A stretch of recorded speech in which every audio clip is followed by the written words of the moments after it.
estás? Hola Gustavo, mil gracias por este espacio. Un placer estar con ustedes. ¿Cómo ve desde el Partido Verde Oxígeno la posibilidad de que esas reformas salgan adelante en el Congreso? Bueno, pues obviamente creo que como todo Colombia vemos mucha dificultad. Dificultad primero porque pensamos que hay un desfase entre las buenas intenciones, un diagnóstico que probablemente es cierto, pero unas propuestas que van en contravía de los propósitos que se anuncian, y por lo tanto también una crisis de la coalición de gobierno, en la cual obviamente nosotros no participamos, pero que vemos que más allá, digamos, de una relación que se quiso establecer como una relación tradicional, con partidos tradicionales, dándoles cuotas a los partidos para alinearlos a las propuestas del gobierno, pues al final de cuentas vemos que esa coalición se revienta y que por más de que hayan prebendas o nombramientos de jueces de los partidos tradicionales, ellos tampoco pueden ir más allá de lo que se considera razonable para que el país pueda funcionar. Ingrid, ¿cómo ve usted la posición hoy de parlamentarios como Humberto de la Calle, Lombana, el doctor Carvalho, tan cercanos a usted en otro momento? Bueno, pues nosotros sentimos que a pesar de que ellos tienen una posición, digamos, mucho más cercana al presidente y al partido de gobierno, que para nosotros nos sorprendió porque ellos obviamente estuvieron con nosotros en la oposición durante toda la campaña. También reconocemos que tienen una posición reflexiva. Yo creo que eso es parte de lo que tenemos que tener todos.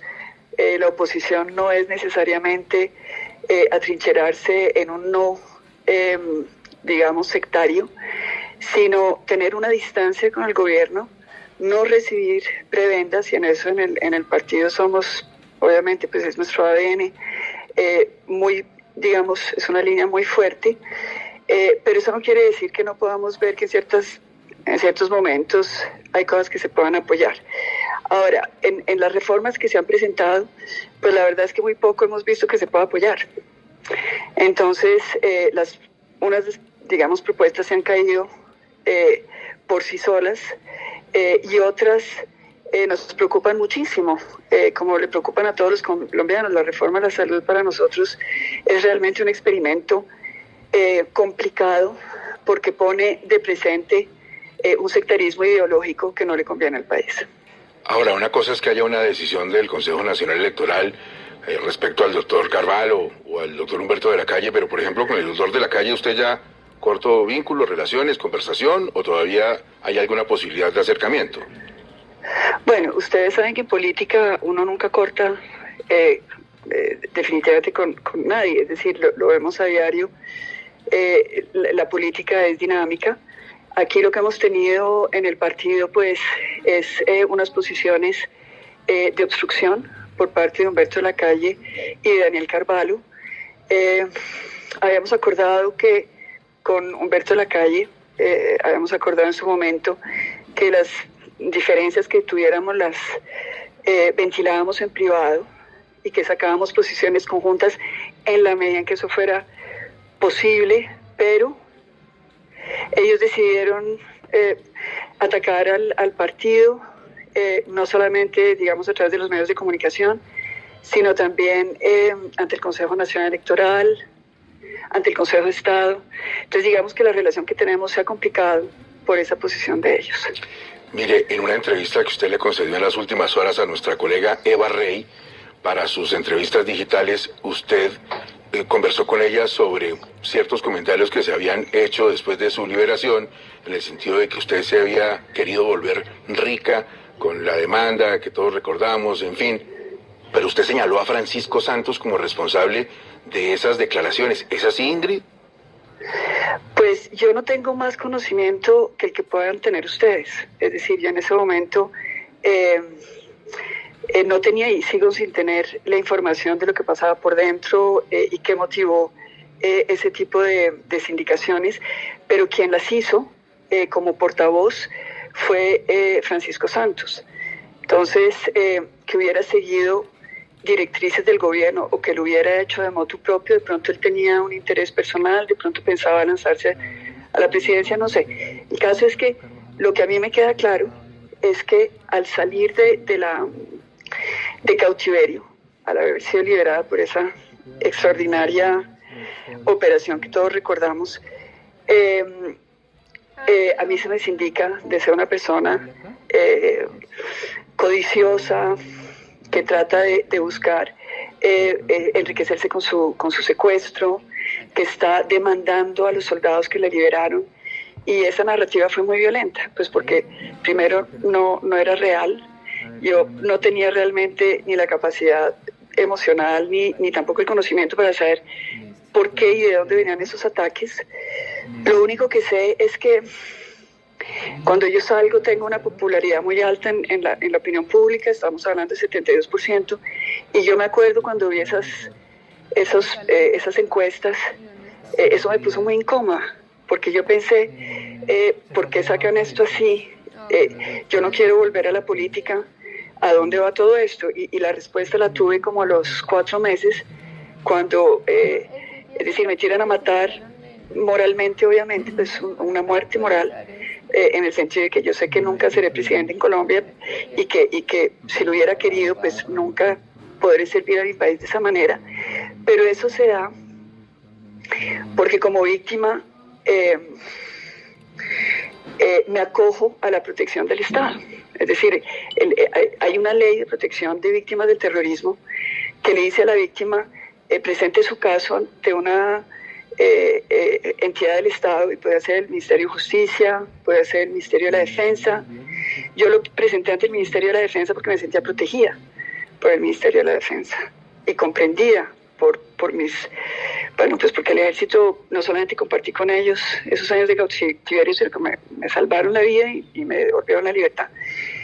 Y eso que era un derecho de las víctimas se convierte en un arma para matarme a todo punto de vista, tanto que para mí fue muy, muy duro volver a Colombia. Diana, le escucha a la candidata Ingrid Betancourt con una última inquietud. A ver, Diana. Doctora Ingrid, esta mañana aquí en los micrófonos de 6 AM el exfiscal general Néstor Humberto Martínez insistía en la cercanía del hoy canciller Álvaro Leiva con las FARC, haciendo alcance pues a su columna del domingo en el que dice que Leiva era prácticamente un delegado de las extintas FARC. ¿Usted cree en esta posición de Néstor Humberto Martínez? Sí, yo en eso, a ver, yo tengo muchas diferencias con Néstor Humberto Martínez, es decir, históricamente nunca hemos estado en el mismo lado y hemos estado muy opuestos el uno al otro. Sin embargo, yo creo que en esto Néstor Humberto Martínez está diciendo algo que todos sabemos, es decir, no veo por qué ahora se vuelve esto como un lío, cuando de hecho sabíamos que cuando había que llegar a las FARC había que hablar o con Álvaro Leiva o con Piedad Córdoba. Y ellos dos estaban en una posición, ellos ya habían tomado partido. Ellos no eran mediadores,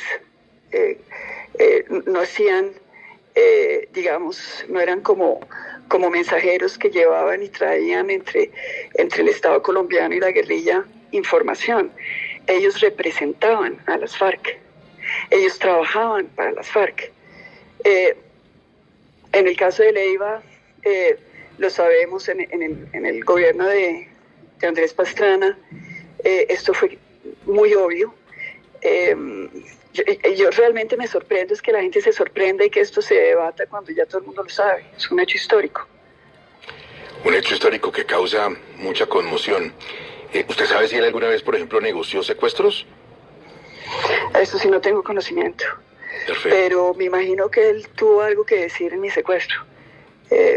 No sé de qué manera, pero obviamente, no sabría decir de qué manera. El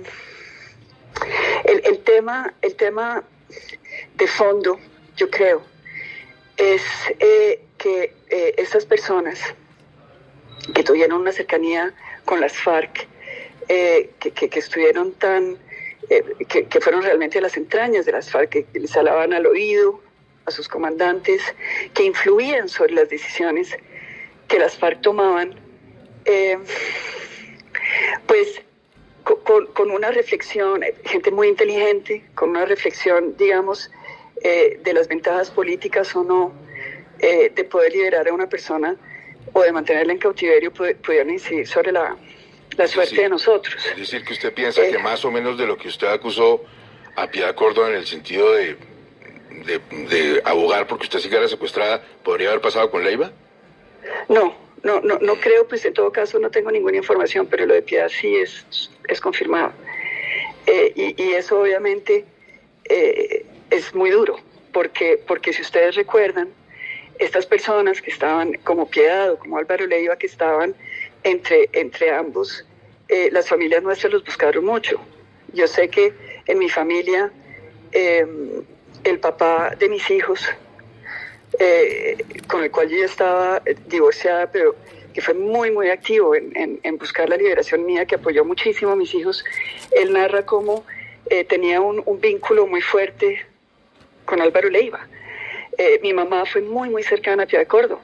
Entonces, obviamente, con el paso del tiempo, cuando se descubre todo lo que sucedió, y en el caso de Piedad, cuando uno se da cuenta que ella utilizó el dolor de las familias con una ambición política, y que cuando decía que quería liberar, en realidad estaba negociando para que no se liberaran. Es decir, toda esa manipulación, esas intrigas que están en el trasfondo de toda la historia de la liberación de los secuestrados, pues a uno como ser humano le deja un sinsabor. Claro. Sí.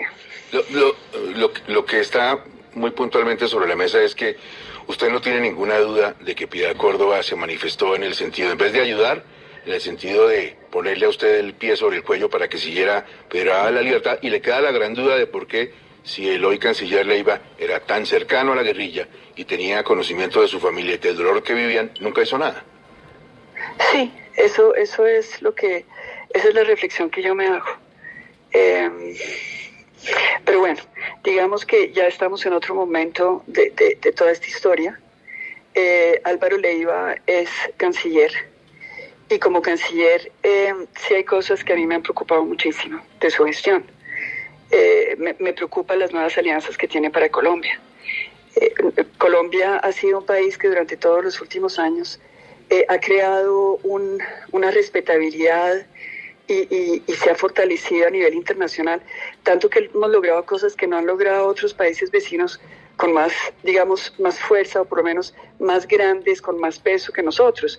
Pienso, por ejemplo, en el hecho de que estamos en la OCDE, que hacemos parte de la OTAN, obviamente con un sistema que es propio, no tenemos tropas allá, pero sí estamos muy cercanos a todos los países de la OTAN, es decir, hay una gran confianza, una gran credibilidad, y eso no fue algo gratis, eso fueron años de trabajar esas relaciones. Y ahora Álvaro Leiva se ha dedicado a romper esas relaciones, quitarle credibilidad a la acción de Colombia, fragilizar nuestras alianzas que han sido tan importantes para nosotros como nuestra asociación con Estados Unidos. Y obviamente en trasfondo hay una concepción ideológica, digamos, de ver a los Estados Unidos como una nación imperialista. Pero yo creo que eso ya no, es decir, esto ya no es lo que está sucediendo. De hecho, en América Latina el problema hoy es que los Estados Unidos no están haciendo presencia como uno piensa que deberían, y han dejado el espacio a otras fuerzas, países con mucho poder, de dominación, ellos sí imperialistas, pero antidemocráticos y autócratas. Y estoy hablando de Rusia, estoy hablando de Irán, estoy hablando de que estamos pasando de alianzas con países que piensan democráticamente, que defienden los derechos humanos, los derechos de la mujer, que defienden la paz, y estamos alineándonos con países que exportan guerra. En el caso de Rusia, la guerra con Ucrania no tiene presentación. En el caso de Irán, sabemos que es un exportador de terrorismo. y están muy fuertes aquí en Colombia, y tenemos también la impronta de Venezuela. Y todas estas alianzas le van a cerrar las puertas a muchos jóvenes, a muchos colombianos que quieren ir a tratar de su suerte en otros países, y muchos con el deseo de volver a Colombia para servirle al país. Y eso es lo que yo veo en el caso de Leiva, que me parece sorprendente y también egoísta. Candidata, muchas gracias, muy amable, un gusto tenerla en Caracol Radio. Bueno, Gustavo, mil gracias, un placer hablar con ustedes. 8:58, Ingrid Betancourt. Hace un momento hablamos con Felipe.